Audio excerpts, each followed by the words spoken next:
Welcome to Man Does Tech, where I solve the problems you didn't even know you had. Gather ingredients and prep before you cook to keep timing tight and texture smooth. Use 2 tablespoon butter, 2 tablespoon flour, and 2 cups whole milk for the base. Measure precisely so the sauce thickens predictably.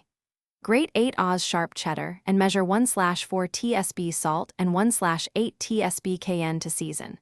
Have 1/2 cup diced jalapeno optional and keep tools ready. A whisk, a medium saucepan, and a fine grater. Warm the milk slightly so it melt butter over medium heat, whisk in flour and cook 1 minute to form a roux. This removes the raw flour taste. Slowly whisk in warmed 2 cups milk, adding a little at a time to avoid lumps, then increase heat to a gentle simmer and cook until thickened, about 5 minutes.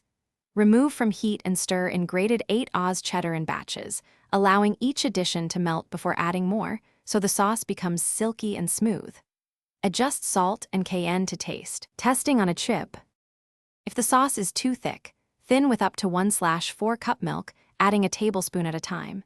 If too thin, simmer gently to reduce and concentrate flavor. Keep warm over very low heat and stir occasionally, or transfer to a small slow cooker set to low to keep it pourable during service. Store cooled sauce in an airtight container in the refrigerator for up to 3 days. When reheating, warm gently and whisk, adding a splash of milk if needed. Then serve immediately over nachos, fries, or soft pretzels. Thanks for watching. If you found this helpful, don't forget to like and subscribe.